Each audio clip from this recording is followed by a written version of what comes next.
No, the New Orleans Saints are not in salary cap trouble here ahead of the 2022 NFL offseason. That plus our look at 3 defensive positions the Saints should target this offseason, and I'm a little bit concerned about some of the things that we're hearing around the defensive coordinator spot for New Orleans. We got all that and a little bit of lanyap for you on today's episode of Locked On Saints.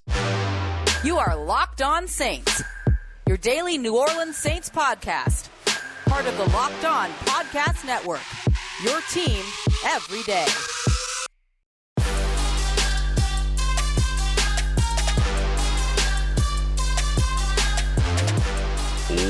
What is good, Who Dat Nation and Who Dat family? Welcome into another episode of Locked On Saints, your daily podcast covering the New Orleans Saints, part of the Locked On Podcast Network, your team every day. Thanks as always for making Locked On Saints your first listen of the day every day. Don't forget that we are free and available on all platforms, including on YouTube as well. I'm your host, Ross Jackson, at Ross Jackson Nola on Twitter, Canal Street Chronicles, Locked On NFL, and here with you every single Monday through Friday on Locked On Saints. And yes, you can tell them all to stop because the New Orleans Saints are not in salary cap hell. It's just not happening. Sorry for all the doubters. Sorry to everybody that continues to bring it up. Sorry to everybody that pretends like they don't understand by now. But the simple fact of the matter is that the New Orleans Saints are not in salary cap trouble yet again. Yes, are they $76, $79 million over the salary cap at this point? Sure, absolutely they are.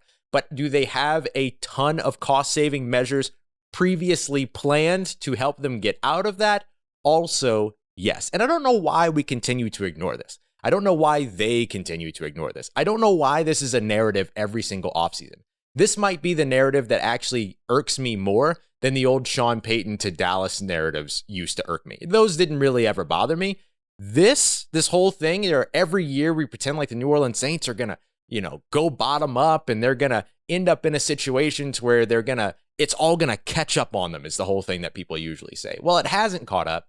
And it won't catch up. And it didn't catch up in the middle of a pandemic, a global pandemic that caused the NFL to actually drop in salary cap revenue ahead of the 2021 NFL season, or the 2020 NFL season, excuse me.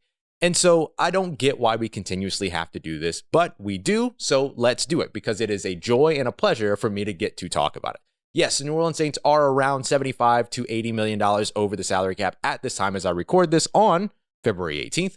However, they have about $100 million, a little bit over $100 million, that they can save with simple restructures. These are the easy ones, right? This is and just so that you all know what a restructure is, if you have, let's say, a base salary or a base salary for a player of $10 million, right? You can take that $10 million and knock it all the way down to whatever the veteran minimum is for 2022. So let's say that it's $1.5 million. That's a little high, but let's just say to keep the numbers nice and neat, that's $1.5 million.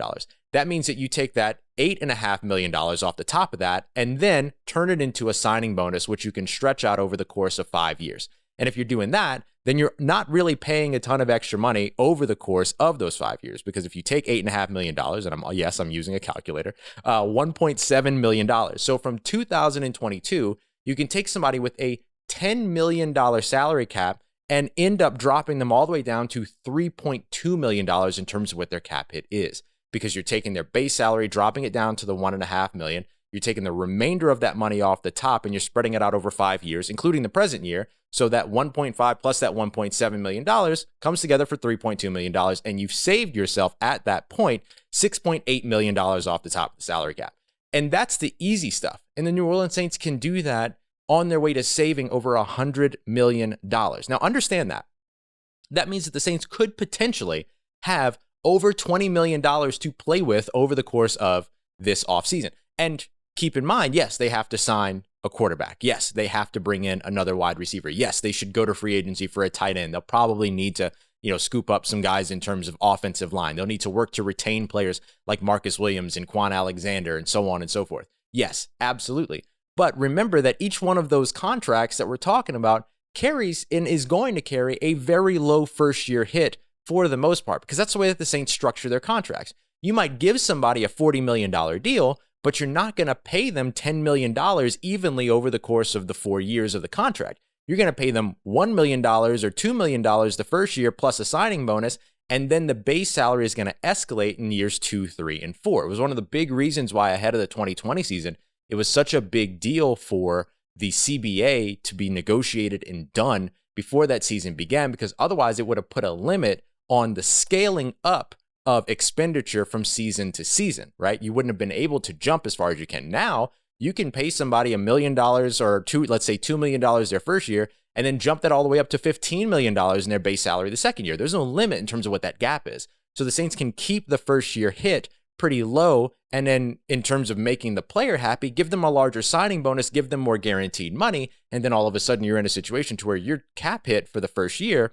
is hardly anything for that player. So that's what I would expect to see. If Jameis Winston comes back, I don't expect to see the New Orleans Saints going 2 years, $15 million even. If they gave him a 2-year, $30 million contract, I wouldn't be surprised to see that contract be more like a big signing bonus, and then, let's say a $15 million signing bonus with $1 million the first year on the top, and then $15 million the next year, or $14 million the next year, to get it all evened out. It wouldn't surprise me to see that. Now, the reason why the Saints can restructure as many contracts and save as much money as they can when it comes to those $100 million or over $100 million they can save on those restructures is because they planned for this. And this is the difference between the New Orleans Saints and other organizations. Other organizations haven't necessarily planned to be able to get out of their cap situation. The Packers don't really have a plan to get out of it. They're just going to have to kind of figure it out, right? For the Saints, they gave $10 million plus roster bonuses to players, which are going to be restructured. Like, you're not going to give somebody that is a starter a roster bonus of double-digit $1 million in their 5th year of play with your team. You know they're going to be there, so you've put that in there so that you can restructure it without having to restructure a base salary, or in addition to being able to restructure a base salary. Because if you have a base salary that's $10 million and you're saving 6.8, well, you can restructure that entire roster bonus of $10 million. Now you're saving $16.8 million going into 2022 with one player in one simple restructure. So this is why I tell everyone, and I'm going to be on the Peacock and Williamson NFL show on Friday to talk more about it as well, that there is nothing to be concerned about when it comes to the New Orleans Saints and the salary cap. And people will continue to say, well, they're going to kick the can down the road and eventually it's going to catch up with them. That may be, but we're also talking about a 2023, 2024 that's going to skyrocket in terms of salary cap because of all of the new TV deals. So how much does it really impact the New Orleans Saints moving forward will be up to them. They're in full control of how it happens. It's not like they restructure these contracts and then 2 years later they go, oh, where did that money come from? Like they're confused about the situation. They have the plan moving forward, right? And they may one day say, you know what? This isn't working. We're in a situation now to where we need to really look at rebuilding or something like that. And then in that case, they might say, all right, we're going to take the hit for a year. And then that way we have the money to spend next year. They may do that. But right now is not that time. After the Saints restructure contracts, they're going to be spending in the midst of restructuring and saving money. So they're not going to open up a lump sum that they're just going to end up chipping away at. They're going to kind of sign a player, restructure a deal, sign a player, restructure a deal, all of that once they get under the salary cap. And a lot of that might be looking on the offense, but there are 3 key positions that the Saints should target over the course of the offseason on the defensive side as well. Let's talk about those, because if they can't get those right, then they might be in a little bit more trouble on the defensive side than we expect. We've got that coming up for you and more as we continue on with today's episode of Locked On Saints. And I want to tell you about our friends over at betonline.net. Football might be over, but there's still so much for you to get in on over on the website. Full steam ahead for both basketball or for both college and pro hoops, as well as hopefully baseball here soon. You've got hockey, you've got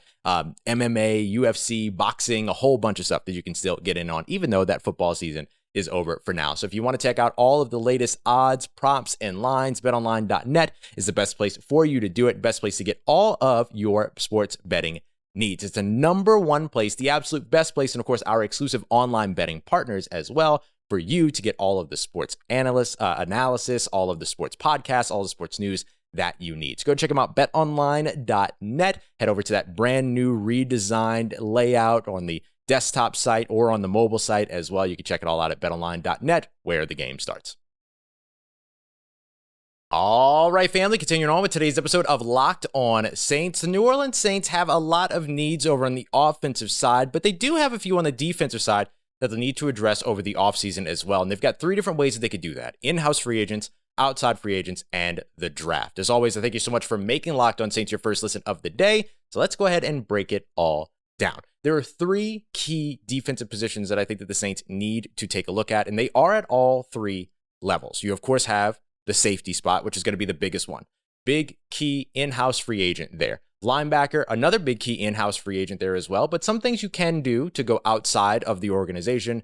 And then the interior defensive line, where I think you have to go outside the organization. So let's start with safety. The biggest way, easiest way to shore up the safety spot is to retain Marcus Williams. There's absolutely no doubt about that. Now, if Marcus Williams ends up getting big money elsewhere, then, you're kind of stuck. You have to go outside the organization, or you could potentially see PJ Williams retained to move into that safety role. The Saints do like him there. Dennis Allen likes him there. And I think PJ Williams has done a great job in revitalizing his career in so many different ways, right? Making himself kind of a Taysom Hill level defender, right? To where he can play outside corner, he can play inside, he can play in the box, and he can play a deep safety role. But I do think you would have to make some adjustments over on the defensive side if you did that, because Marcus Williams' range is simply elite, right? You would have to make up for some of that with PJ Williams and just about any other safety that you're going to bring in, right? So because of that, I think that Marcus Williams is going to be the number one priority over on the defensive side. I think quarterback's number one priority, but then right after that is very likely going to be Marcus Williams at the safety spot. And because of all those restructures that we talked about before, it's not impossible for the Saints to actually just franchise tag Marcus Williams again. It would only be $12 million for the 2022 season. And there are ways that outside of the restructure saving you $100 million, if you're going to give me the option of paying $12 million to Marcus Williams, who's going to see the field every single play, and $10 million to Bradley Roby, who's going to play maybe 30% of snaps, I'm going to take Marcus Williams in that case. And cutting a guy like Bradley Roby, as Kat Terrell from The Athletic and I were talking about earlier today, is not necessarily the same thing as saying, oh, the Saints are in trouble, so they needed to cut him to save cap space. It really comes down to, are the Saints happy with the amount of money that they're paying with the role that you're playing, right? And so that's the big sort of, you look at Latavius Murray last year, right? That was such a big point and big reason that he ended up being moved on from. The Saints felt like they had something in Tony Jones Jr. Maybe they were wrong there, but they felt like they had something there. And so the role for Latavius Murray was going to drop in 2022. So the Saints were not willing to pay him the amount of money that they were set to pay him. So they moved on from him when he wouldn't take a pay cut. I could see something similar happening with Bradley Roby if he doesn't get extended or restructured or take a pay cut, right? So there's a couple of different ways the Saints can go about all of that. But if the Saints look to the draft to replace Marcus Williams, good luck. There's not really that many rangy safeties out there. It's a lot of box safeties in this class. One of the reasons why I wasn't super high on the idea of Jaquan Brisker in the second round, because I feel like you can get Jaquan Brisker or a Jaquan Brisker type of box linebacker in the fifth round with a guy like Marquise Bell out of FAMU, for instance. So there's a lot of opportunity for the Saints to look at getting the next Malcolm Jenkins. Not a lot of opportunity to find the next Marcus Williams in this draft. So keeping Marcus Williams, I think, becomes that number one priority over on defense. Let's move down a level to linebacker, which is going to be all about, and by the way, I think keeping PJ Williams, great idea as well, just so that it's said. Let's move down a level, go to linebacker. Keeping Kwon Alexander would be phenomenal for this team. I know a lot of folks are really excited about what Pete Werner did last year, and I think you should be, because I think Pete Werner had a great rookie season. I asked Demario Davis about him during Super Bowl Radio Row, and he had nothing but praise. But I feel like Pete Werner is being groomed to be in Demario Davis's role or the middle linebacker role, as opposed to the role that Kwon Alexander fills, which is a little bit more coverage, a little bit more of a blitzer, all of that. While Pete Werner is a little bit more jack of all trades in that way. So I think keeping Kwon Alexander would be really, really smart. And I know Demario Davis would love to have Kwon Alexander next to him in 2022. They get along so incredibly well. He's a huge part of the energy that this New Orleans Saints defense needs, feeds off of. He and CJ Gardner-Johnson, CD Deuce, they both provide so much of that attitude that you like to see on that Saints defensive side. And so I think keeping Kwon Alexander becomes really important for the Saints this offseason. But if they need to go outside of the organization, maybe the draft could be the place to do it. But I would probably go with trying to find another veteran coverage guy if you can find a way to swing that. That would probably be because you already have the youth there. You've got Caden Ellis, you've got Pete Werner, you've got Zach Bond. You have youth already at the position. So I don't think you need to go out there and start preparing for the future by drafting a linebacker unless the right one is there.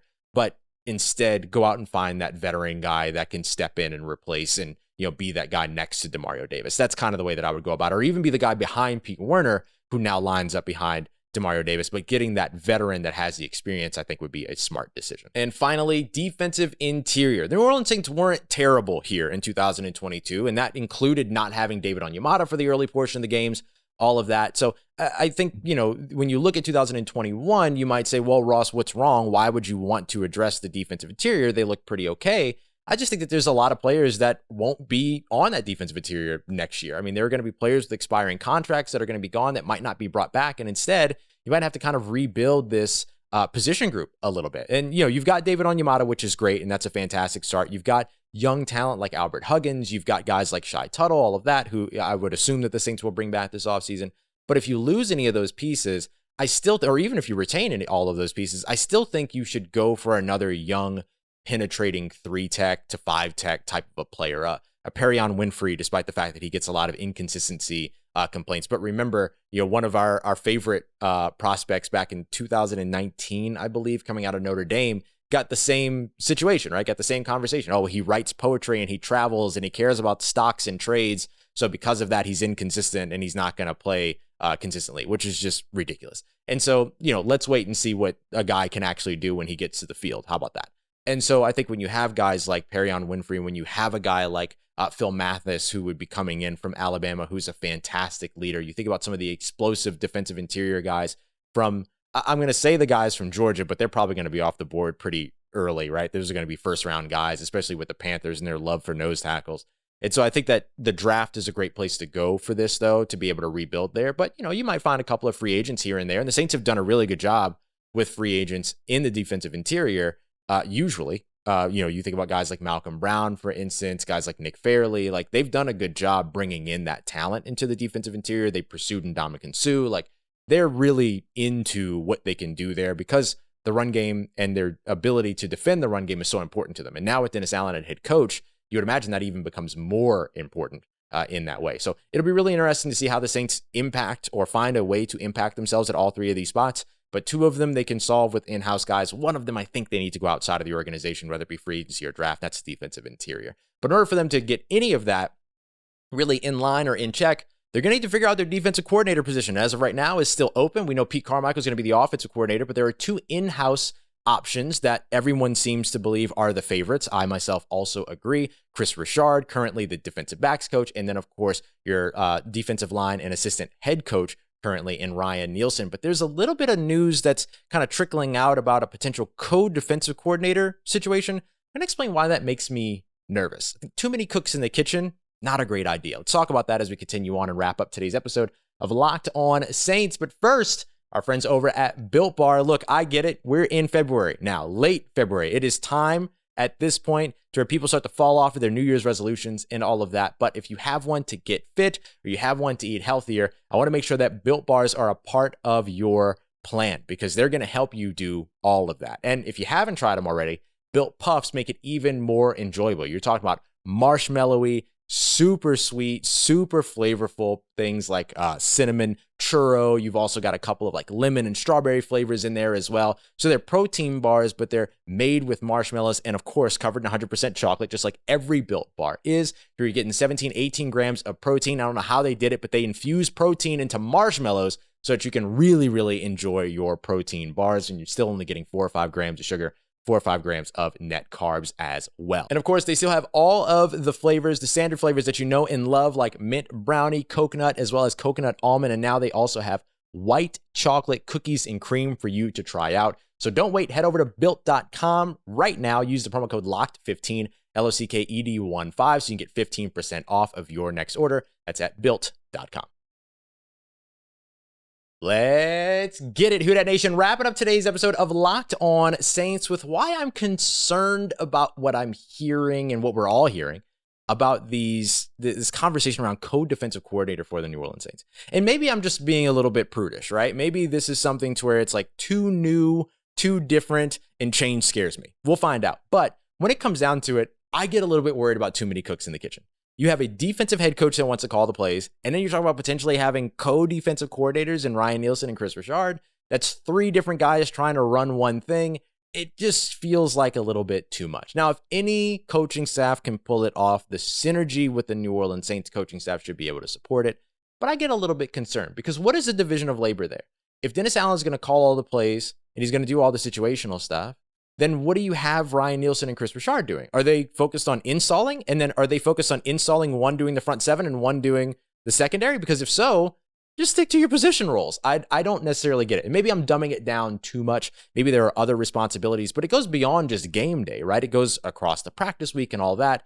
Where does the clear line of communication get drawn to make sure that there are people not stepping on each other's toes? Does Dennis Allen give up defensive play calling responsibilities? I don't think so, right? Is there somebody in the booth during the games that is relaying what they're seeing downstairs? Is that what ends up happening? And then are you okay with losing effectively that person on the sideline? Or do you end up having to bump somebody into, I guess you'll have to bump somebody into the secondary coach position, bump somebody into the assistant head coach position, the defensive line position, all of that. And so I think that it's a big shuffle when you do that. And I think that it could cause some confusion, if I'm being honest. And so I get a little bit sort of anxious about that idea. If you had a head coach that wasn't interested in calling the defensive plays, or you had an offensive head coach and then you had two defensive coordinators, kind of a la, we see it in college all the time. Ole Miss did it, Oregon did it, Purdue did it. You can see it all over college. There was a kind of Vic Fangio situation in Denver where it kind of happened. And so those divisions were usually one person doing play calling, one person, and sometimes splitting up situational. So one person did like 2-minute, 4-minute defenses. The other person did red zone and pre-red zone. There were other situations where you could see maybe the one defensive coordinator calling the plays, but another defensive coordinator doing secondary splits, for instance. And so there are ways to divvy it up amongst two, but then divvying it up amongst three just feels like you're stretching the job across three people to make people happy. And I don't know if that's really necessary. Like, I think that the best person should get the job, and it's that simple. And then if you don't get the job, you don't get the job. You still have a job, right? Like, if Ryan Nielsen doesn't become a co-defensive coordinator, then he's still the assistant head coach and defensive line coach. If Kris Richard doesn't get the defensive coordinator position, he's still the defensive backs coach. Like, I don't necessarily get it. And again, it could just be me being, afraid of something new. It could just be me being a little bit worried. But when I think about that many hands in one pot, I do get a little nervous. Now, let's talk about how it could work, right? I don't want to be completely negative here. Let's talk about why I could be wrong about all this. And I think where I could be wrong is, like I mentioned, and Nick Underhill talked about this as well when he was tweeting about it, is that the cohesion amongst this coaching staff would be able to support something like this, right? Should be able to support something like this because everybody's kind of in the same mentality. Everybody's on the same lane. Everybody's in the same situation. And so because of that, I think that's where this differs from maybe where my anxiety around it is coming from, right? And it is truly anxiety. And so when it comes down to how it can work, I think that the synergy across the coaching staff helps. Whatever they decide they're going to do in terms of the division of labor will be like, no one's going to try to counteract that, right? Whatever they would decide amongst the effectively the three defensive coordinators, if we're being honest at that point, if you include Dennis Allen in that conversation as the defensive play caller. Remember, the defensive play call sheet is not as long as the offensive play call sheet, by the way. Offensive play call sheet, you have your base packages, your specialty packages. You've got first and long, second and medium, second and short, third and long, third and medium, third and short offensive plays, red zone, situational, 2-minute drill, 4-minute drill, stuff like that, as well as your like need to, your key plays, things like that. And that's just one side, right? Then the back side is all of your other stuff in terms of your like specialty play calls. Maybe your situational play calling is there, your personnel groups, all of that. And then on the defensive side, you've basically got, first down, your second and medium, second and short situations, your incomplete situations, your third and long, third and short situations, and then, counteracting their other packages, right? You have specific play calls that counteract their packages, so on and so forth. But it's a much smaller situation there. So you have, a defensive play caller and the head coach, and then you have these two co-defensive coordinators who I guess would split up the responsibilities of installing the defense and evolving the defense, making changes, things like that, which that could be helpful, right? To get that from multiple perspectives. Here's what the secondary perspective is. Here's what the defense or the front seven perspective is. And here's how each group should understand that so that you know how to work in concert with one another. So I think from the teaching side, the development side, that's where this really could actually be really, really good, right? To have both of them have that level of, I guess, like clearance to where they can have those conversations with every group across the defense, as opposed to the siloed conversations that they tend to have amongst the units that they coach. So I think that's where this could be really, really interesting, is a defense that truly understands how to move together and work as a unit. But you have to have the cohesion across the coaching staff first, then you can create that cohesion across the defensive personnel. So I think the Saints defense and the Saints coaching staff and coaching culture should be able to do that. But in terms of just divvying all of it up, it's a little bit hard for me to kind of process with 3 different people having their hands in the defense effectively. So we'll see if that's the way that the New Orleans Saints go. I'm sure that they'll figure out a way to work it out. I will love to break down how it all works out, how it all goes through. And there are people that are probably much smarter than me that already know how it can work through. But these are like my initial kind of concerns around it, but also my early look at how it could work. So we'll see if that's the way that the New Orleans Saints go. I'm going to have a blast. We're going to have a blast talking about it here on Locked On Saints all throughout the off season. All right. I hope that y'all have a wonderful, wonderful weekend. We'll be back with you on Monday. Hopefully some defensive coordinator news by then over the course of the weekend, perhaps something like that, so that we can kind of figure out exactly what's going on that side of the ball, talk more about it. But then we'll get back to Mock Draft Monday, midweek fundamentals, our Facebook Fridays, our Twitter Tuesdays, all of that other stuff as well, to make sure we're getting all of your questions answered. So we've got all of that coming up for you next week. Again, have a lovely and safe weekend. I appreciate all of y'all once again making me a part of your day and making me your first listen of the day. For your second listen, make sure you go and check out Locked On Bets. Your boy Q, handicapping expert Lee Sterling, helping you make some money this weekend. Don't miss it on all of your favorite podcast providers. As always, y'all, thanks for making me a part of your daily routine. I will see y'all here soon. And for everything that you need around the New Orleans Saints in between these episodes, make sure you follow me on Twitter at Ross Jackson, NOLA. Hit me up. Let me know how the family's doing. Let me know how you're living. Let me know how your mom and them. And trust you, that nation. I'll holla at you.